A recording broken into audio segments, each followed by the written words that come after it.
এ পর্যায়ে আমাদের সামনে মাকতাবের গুরুত্ব প্রয়োজনীয়তা সম্পর্কে আলোচনা পেশ করবেন আফটার স্কুল মাকতাব বাংলাদেশের অন্যতম মুরব্বী, খুদ্দামুল কোরআন বাংলাদেশের সম্মানিত চেয়ারম্যান, মাদ্রাসাতুর রহমান আল আরবিয়ার সম্মানিত প্রতিষ্ঠাতা মুহতামিম হজরতুল আল্লাহ হজরত মৌলানা মুফতি বখতিয়ার হোসেন দামাত বারকাতুহু। নাহমাদুহু ওয়া নুসাল্লি আলা রাসূলিহিল কারীম, আম্মা বা'দ।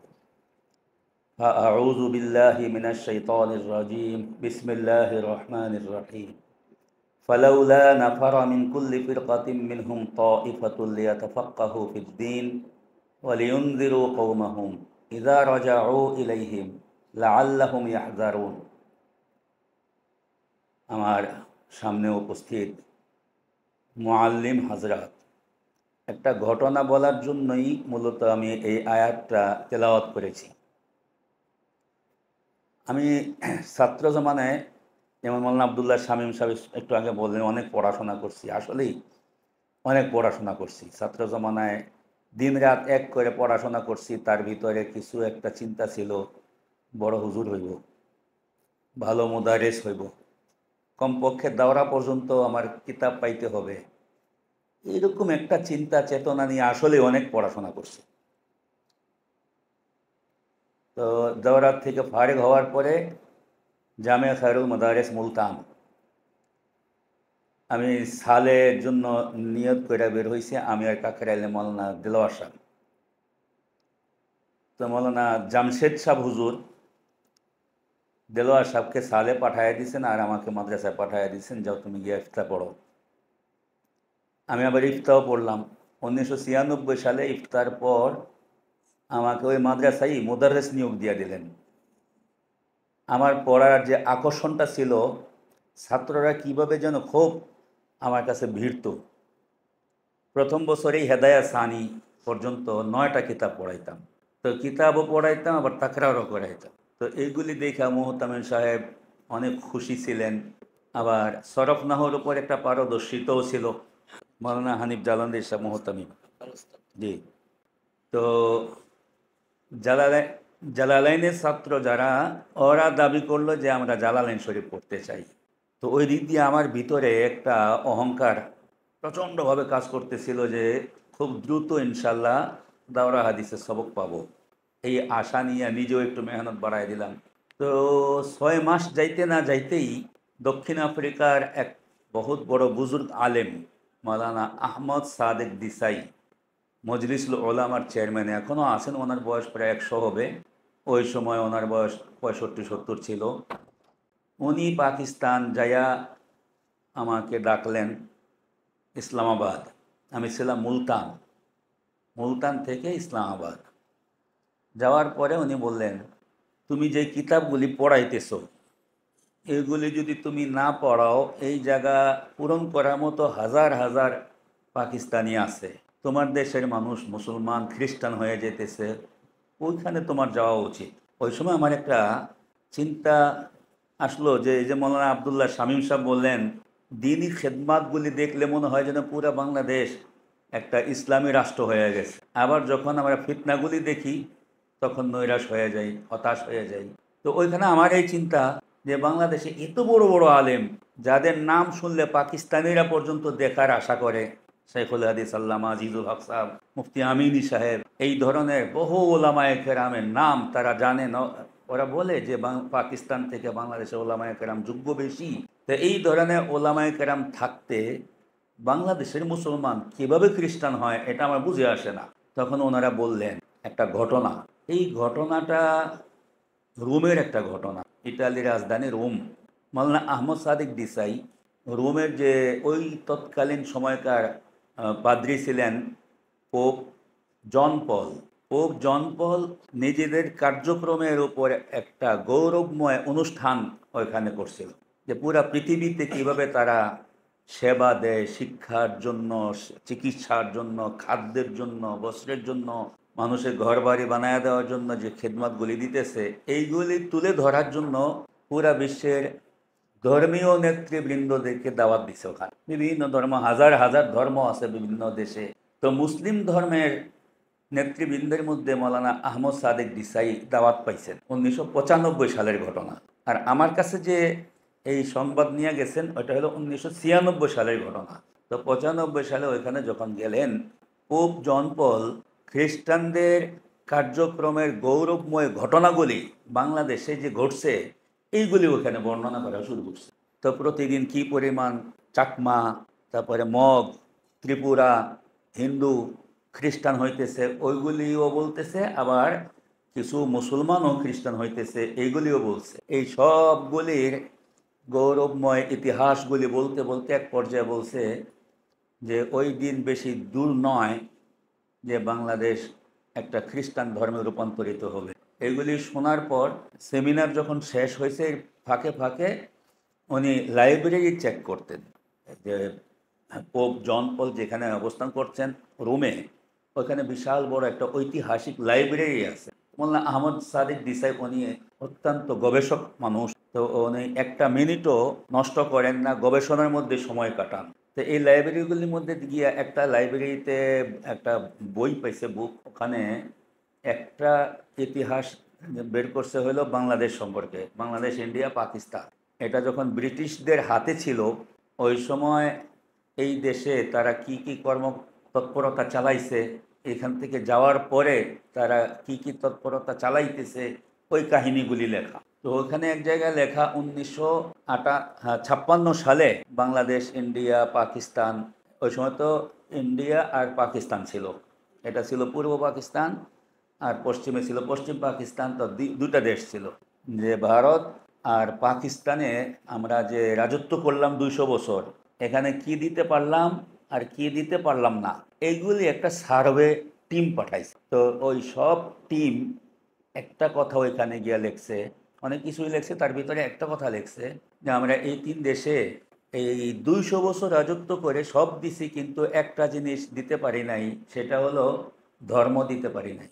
আমরা আমাদের কালচার দিছি, আমাদের মতো করে তারা আগে যে নিচে বৈশা অফিস আদালত চালাইতো, এখন আমাদের মতো করে চেয়ার টেবিলে অফিস আদালত চালায়। স্কুল সিস্টেমটা তারা যেরকম মক্তবে নিচে বৈশা পড়াশোনা করতো, এখন আমাদের মতো করে তারা চেয়ার টেবিলে পড়াশোনা করে। এই সব কিছু ঠিক আছে, আমাদের প্যান্ট ওরা পরে, আগে তারা লুঙ্গি পরতো এখন তারা প্যান্ট পরে, আগে তারা পাঞ্জাবি পরতো এখন তারা শার্ট পরে, আগে তারা টুপি মাথায় দিত এখন টাই পরে। এই সবগুলি আমাদের কালচার তারা নিছে। কিন্তু জোহরের সময় যখন টিফিন টাইম দেয় 1টা থেকে 1:30, একটা টিফিন টাইম ওই সময়ও ছিল, এখনও আছে, যে এই টিফিন টাইমটাকে মুসলিমরা 2 ভাগ করে, 15 মিনিট নামাজ পড়ে, 15 মিনিট টিফিন করে। যখন টিফিন নামাজের সময় হয় ওই সময় প্যান্ট উঁচা করে, টাকনা যে ঢাকা থাকে এটাকে উঁচা করে, এগুলি লেখা ওখানে। আবার প্যান্টের পকেটে একটা টুপি থাকে, ওইটা বের করে মাথায় দেয়। এগুলি আপনারা হয়তো দেখেন না, আমি দেখছি আমাদের মতিঝিল অফিসগুলোতে এখনও আছে কিছু কিছু জায়গায়, কিন্তু আগে আরও বেশি ছিল। আগে শতভাগ মুসলমান ওই অফিসগুলোতে নামাজ পড়তো, এখন হয়তো 10% বা 20% পরে। আজ থেকে 20 বছর আগে, 30 বছর আগে এই যে অফিসে কাজ করে শতভাগ মুসলমান জোহরের নামাজ পড়তো, কিন্তু এখন ওইটা নাই। তো এই জায়গাটা আমরা দিতে পারি নাই, আমরা ধর্ম দিতে পারি নাই আর কালচার দিছি। তো 1956 সালের এই রিপোর্টের পরে তারা একটা প্রোগ্রাম হাতে নিছে মর্নিং স্কুল নামে। 1960 সালের মধ্যে পুরা বাংলাদেশ, ইন্ডিয়া, পাকিস্তান মুসলমানদের বাচ্চারা যেন ওই মর্নিং স্কুলে পড়ে তাদের মতো হয়ে যায়, মর্নিং স্কুলে পড়ে তাদের মতো হয়ে যায়। কিন্তু ওখান থেকে দেখলো যে মর্নিং স্কুলে যারা পড়ে ওরা বিলাত চলে যায়, এই দেশের কেউ হয় না, এই দেশের না সচিব হয় না এখানে এই দেশের কোনো প্রশাসনের মধ্যে যায়, এরা সবাই বিলাত চলে যায়। আর যারা এখানে প্রশাসনে আসে এরা সব গ্রাম থেকে উঠে আসে, এরা সবাই গ্রাম থেকে উঠে আসে। ওখানে একটা লেখছে মূলত এই যে গ্রাম থেকে যারা উঠে আসে এই লোকগুলি মোল্লার হাতে পড়াশোনা করে করে স্কুলে যায়। এখানে আমরা একটা ভুল করে আসছি, ওখানে লেখা আমরা 200 বছর আমরা যে স্কুল চালাইছি, ওই স্কুলটা 10টায় চালু করছি। 10টা থেকে 12টা পর্যন্ত ছিল প্রাইমারি স্কুল, আর 12টা থেকে 4টা পর্যন্ত ছিল হাই স্কুল। আর এই সকাল ফজর থেকে নিয়ে আজকে যেমন ফজর হয়েছে 5টায়, 5টায় শেষ হয়েছে, 5টা থেকে 10টা 5 ঘন্টা। এই 5 ঘন্টার মধ্যে সকালবেলা ইমাম সাহেবের কাছে এই বাচ্চারা থাকে 2 ঘন্টা, আর 3 ঘন্টা থাকে বাপের সাথে ক্ষেত খামারিতে কাজ করে, এরপরে যায় স্কুলে। তো এইভাবে কিন্তু সংসারের সাথেও যুক্ত ছিল, আবার ধর্মের সাথেও যুক্ত ছিল এই বাচ্চারা। যার কারণে এরা যখন সরকারে আসছে, প্রশাসনে আসছে, তাদের ধর্মটাই সবার আগে ছিল। এই জায়গাটা বন্ধ করার জন্য 1960 সাল থেকে আরেকটা প্ল্যান তৈরি করছে। এই যে মর্নিং স্কুল, 80 সাল পর্যন্ত এখান থেকে নৈরাশ হইয়া তারা আরেকটা প্ল্যান তৈরি করছে যে তৃণমূল পর্যায়ে যে গ্রামে যারা বাচ্চারা আছে এরাও যেন মোল্লার হাতে যেতে না পারে, এই জন্য গ্রামে গঞ্জে সকালবেলার স্কুল চালু করে দেওয়া। এটা ইংরেজরা সরাসরি সামনে আসে নাই, ওরা এখানে একটা ধোকা দিয়া বাংলাদেশি গাদ্দার যারা আছে তাদেরকে সামনে রেখা আশা প্রশিক্ষা, এই যে এনজিওদের যে স্কুলগুলি, এইগুলি দিয়া সকালবেলা বাচ্চাদেরকে মসজিদ থেকে, ইমাম সাহেবদের থেকে বঞ্চিত রাখছে। তো 1980 সালের পরের থেকে যারা নাকি এই মোল্লার হাত থেকে দূরে থাকছে, যারা ইমান, আকিদা, ধর্ম, দিন, কোরআন পায় নাই, এরাই এখন যখন নাকি প্রশাসনে চলে আসছে, এদের মাধ্যমে আমরা কিন্তু ব্যাপকভাবে ক্ষতিগ্রস্ত হইতেছি। আমাদের শিশুরা আর দিন নিয়ে বড় হইতেছে না, এই সংখ্যাটা অনেক বেশি, এই সংখ্যাটা অনেক বেশি। তো মৌলানা ওই সময় আমাকে বললেন যে এই সকালবেলার মক্তবগুলি আবার পুনরায় জাগরণ সৃষ্টি না করলে তোমাদের এই দেশ আর দেশ থাকবে না। তুমি যদি এই সকালবেলা মক্তবগুলি জিন্দা করো, বুখারী কোরআনের থেকে তোমার এটা সোয়াবের মাত্রা অনেক বেড়ে যাবে। এখানে তুমি সারা জীবন যদি বুখারী শরীফ পড়াও, মরণ পর্যন্ত 5,000 লোক হবে না। আর তুমি যদি কি ব্যাপকভাবে শিশুদের নিয়ে কাজ করো, তো লক্ষ লক্ষ শিশু তোমার সদকায়ে জারিয়া হয়ে যাবে। তখন আমি একটা চিন্তা করলাম যে হুজুরজি কথাটা বললেন, আর ওই দিক দিয়ে যে অবস্থান আমার আছে ওইটা ছাইরা দেওয়া, ওর ওই কাজের মধ্যে চলে যাওয়া। আমি তো বাংলাদেশকে কাউকে চিনি না, 10-12 বছর ওখানে পড়াশোনা করছি, এই দেশে আমার মুরব্বীও কেউ নাই। তো আমি যে যাব, কি হিসাবে যাব? আমি বললাম যে আমি ইস্তেখারা করব। উনি বললেন, ওনার প্রতিনিধি ছিলেন মৌলানা মোহাম্মদ সাজেদ সাহেব, যে কয়দিন ইস্তেখারা করবা? আমি বললাম যে 40 দিন। মানে ইস্তেখারা তো 40 দিন হয় না, 1 ঘন্টা হয়, 3 দিন হয়, সর্বোচ্চ 7 দিন হয়। আমাদের বহুত বড় একটা ফয়সালা। ওদিক দিয়ে আবার আমার বিবাহ ঠিক করছে মোহতামিম সাহেব, মাদ্রাসার সেক্রেটারি সাহেবের মেয়ের সাথে। উনি দাওরা হাদিস মাদ্রাসার 1 নম্বর ছাত্রী, আর আমি ছেলেদের এখানে 1 নম্বর ছাত্র। এই দুইজনে বিবাহ হবে, একটা মাদ্রাসা করবে, সব কিছু ঠিক। আমার আব্বা আম্মা পাসপোর্ট করছেন, ভিসা করছেন, টিকিটও হয়ে গেছে, অক্টোবর মাসের 20 তারিখ। এই সব কিছু হওয়া সত্ত্বেও এদিক দিয়া আমার এমন একটা পেরেশানির মধ্যে ফালাইয়া দিছে যে এই যে আয়াতটা সামনে আসছে, ফালাউলা নাফারা মিন কুল্লি ফিরকাতিন মিনহুম তাইফাতুল লিয়াতাফাক্কাহু ফিদ-দীন ওয়া লিইউনযিরু কওমাহুম ইযা রাজাউ ইলাইহিম লাআল্লাহুম ইয়াহযারুন। আল্লাহ পাক যে দিনের জন্য আল্লাহ পাক মাদ্রাসাগুলিতে ছাত্র আনে, এই যেই শহরে আনে, এই শহরের জন্য আল্লাহ পাক ছাত্র আনে না। ছাত্র আনে আল্লাহ পাক লেখাপড়া শিক্ষা করে নিজের গ্রামের মানুষকে যেন দিনের ওপর টিকায় রাখতে পারে, তাদেরকে যেন আখেরাত শিখায়, পরকাল শিখায়। এই জন্য এই যে আমরা আলেম হয়েছি এই আফতাবনগর থাকবার জন্য, ঢাকা শহরে থাকবার জন্য না। যে গ্রামের থেকে আসছি ওই গ্রামের লোকদেরকে মুসলমান বানায় রাখার জন্য এখানে আসছি। এইটা মাথার মধ্যে আসতেছে যে আমি যে পাকিস্তান পড়াশোনা করতে আসছি, আমি তো এইখানের জন্য আসি নাই, আমি তো ঢাকার জন্য আসছি, আমি তো বাংলাদেশের জন্য পড়ালেখা করতে আসছি। এই আয়াতটা বারবার আমাকে ধাক্কা দিতেছে। এই ইস্তেখারা 40 দিন পর্যন্ত একই ইস্তেখারা, ফালাউলা নাফারা মিন কুল্লি ফিরকাতিন মিনহুম তাইফাতুল লিয়াতাফাক্কাহু ফিদ-দীন। আল্লাহ পাক যেই গিরোহকে দিনের জন্য কবুল করেন, নিয়ে আসেন, তারা কিসের জন্য আসে? ওয়ালিউনযিরু কওমাহুম ইযা রাজাউ ইলাইহিম, যখন নিজের বাড়িতে ফিরে যাবে, নিজের সম্প্রদায়ের কাছে ফিরে যাবে, নিজের জাতির কাছে ফিরে যাবে, তাদেরকে সতর্ক করবে আখিরাতে। ওয়ালিউনযিরু কওমাহুম ইযা রাজাউ ইলাইহিম, ইযা রাজাউ মানে পড়ালেখা শেষ করে নিজের গ্রামে চলে যাবে, নিজের সম্প্রদায়ের কাছে চলে যাবে। এই চিন্তা করে আমি রাজি হয়ে গেলাম, ঠিক আছে আমি যাব। কিন্তু ওই যে বিবাহ ঠিক করছে, যদি আমি এই বিবাহ না করে চলে যাই, তা বলবে বাঙালিরা গাদ্দার।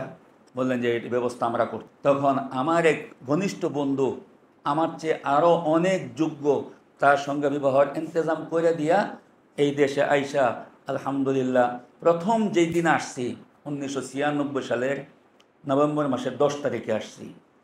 যারা আমাকে নিয়ে আসছেন সাউথ আফ্রিকার, উনি আমার আগে আমার বাড়িতে হাজির। তো আইসা ওনাকে পাইলাম, উনি নিয়ে গেলেন। আমি আসার 6 মাস আগে ওই যে পোপ যেই ঘটনাগুলি বলছিল ওই জায়গাগুলি পরিদর্শন করে গেছেন।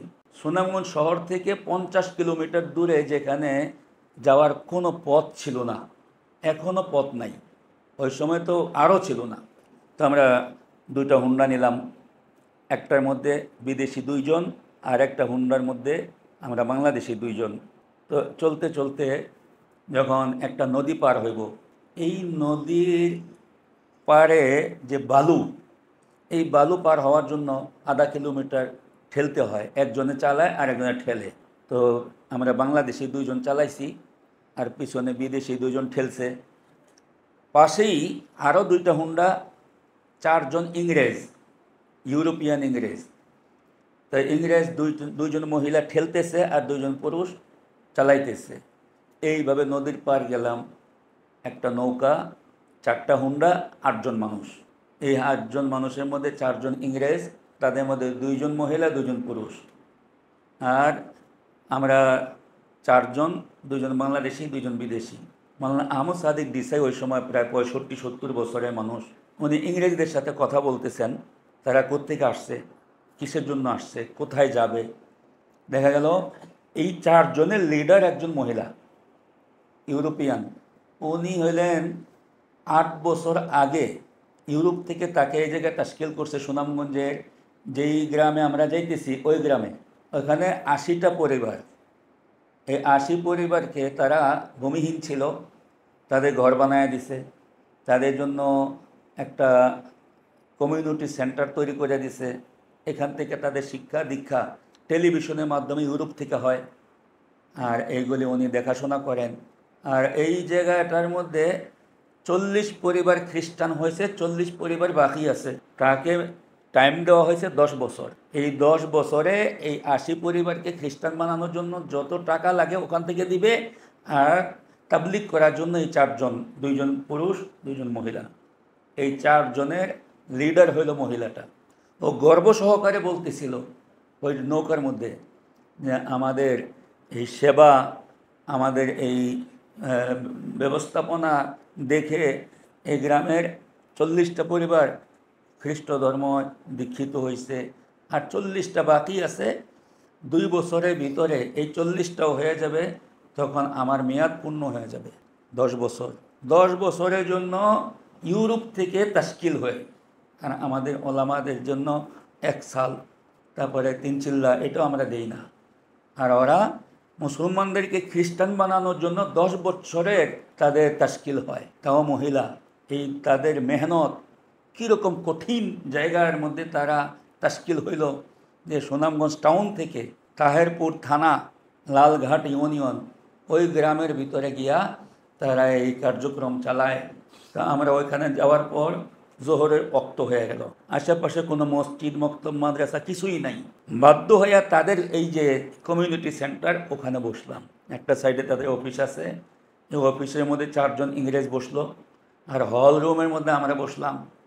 আমাদের মধ্যে থেকে একজনের আওয়াজ খুব বড় ছিল, ওনাকে বললেন যে তুমি আজান দাও, জোরে আজান দাও, দেখো কিছু মুসলমান আমাদের কাছে এসে ভিড়ে কিনা। তো জোরে আজান দিলে 8 জন বৃদ্ধ মানুষ লাঠি ভর দিয়ে আসছে।